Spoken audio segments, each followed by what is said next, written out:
সূরা ফাতিহা বুকে হাত দিয়ে পড়লে 7 দিনে কি ফলাফল পাবেন জানলে আপনি অবাক হয়ে যাবেন। সূরাতুল ফাতিহা পারে না এমন কোনো মুসলমান নাই। আমরা প্রত্যেক নামাজের ভিতরে সূরা ফাতিহা পড়ি কি পড়ি না? এই সূরা ফাতিহার ভিতরে কিন্তু অনেক ফজিলত রয়েছে এবং সূরা ফাতিহা ছাড়া নামাজও হয় না। আপনি ফরজ নামাজ বলেন, সুন্নত বলেন, নফল বলেন, ওয়াজিব বলেন, সব নামাজেই কিন্তু সূরা ফাতিহা আছে না নাই? সূরা ফাতিহা ছাড়া নামাজ পরিপূর্ণ হয় না। এই সূরা ফাতিহাকে আরেকটি নাম আছে, এই সূরা ফাতিহাকে বলা হয় উম্মুল কোরআন, অর্থাৎ কোরআনের মা। কোরআনুল কারীমের ভিতরে যত সারাংশ রয়েছে তার মূল সারাংশই হচ্ছে কথা আল্লাহ পাক রব্বুল আলামিন সূরা ফাতিহার ভিতরে ঢুকিয়ে দিয়েছেন। সূরা ফাতিহাকে আরেকটি নাম দেওয়া হয়েছে শিফা মিন কুল্লি দা, সকল রোগের ঔষধ। আপনি এই সূরা ফাতিহার ভিতরে অনেক ফজিলত আছে। এই সূরা ফাতিহা প্রথম সূরা এবং আল্লাহ পাক রব্বুল আলামিন প্রথমেই বলে দিয়েছেন আলহামদুলিল্লাহি রাব্বিল আলামিন, all praise is due to Allah, সমস্ত প্রশংসা ওই আল্লাহর জন্য। আর রহমানির রহিম, he is the most merciful, তিনি হচ্ছেন দয়াময়, তিনি হচ্ছেন দয়ালু। এরপর আল্লাহ বলছেন মালিক ইয়াউমিদ্দিন, হি ইজ দ্য আল্লাহ পাক রব্বুল আলামিন, তিনি বিচার দিবসের মালিক। এই বিচার দিবস একদিন হবে, একদিন কায়েম হবে। দুনিয়াতে আপনি যাই করেন না কেন একদিন কিন্তু হাসর হবে, ওই দিন কিন্তু আল্লাহ পাক রব্বুল আলামিন সকলকে পাকড়াও করবেন।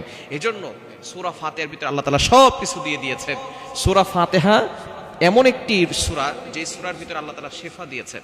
আপনি এই আমলটা যদি করতে পারেন 7 দিনের ভিতরে ভালো একটি ফলাফল পাবেন। আমলটি হচ্ছে আপনি যখন রাতের বেলা ঘুমাবেন 3 বার দুরূদ শরীফ পড়বেন, এরপরে 3 বার ইস্তেগফার পড়বেন।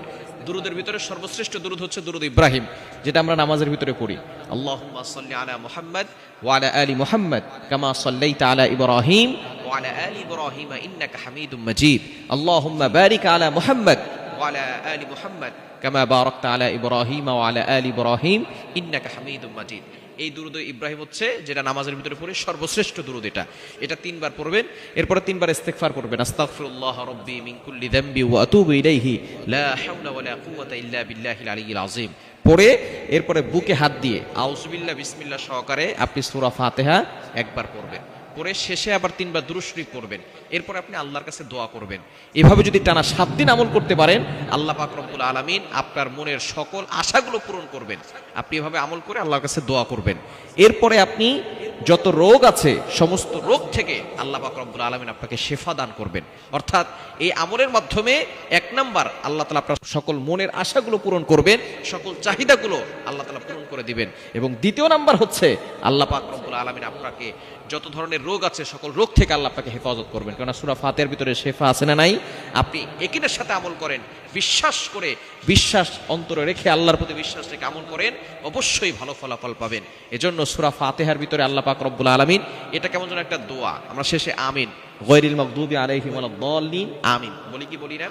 সুতরাং এই সূরা ফাতিহাটাই হচ্ছে একটা দোয়া। এখানে আল্লাহর প্রশংসা আছে এবং নিজের জন্য আপনি দোয়া করতেছেন, এমন একটি দোয়া আল্লাহ পাক রব্বুল আলামিন আমাদেরকে কোরআনুল কারীমের প্রথমেই শিক্ষা দিয়েছেন। সুতরাং এই সূরা ফাতিহার আমলটা রাতের বেলা ঘুমানোর আগে 7 দিন করেন, দেখবেন ভালো একটা ফলাফল আসবে। আল্লাহ তাআলা আমাদের সকলকে এই সূরা ফাতিহার আমল করার তৌফিক দান করেন।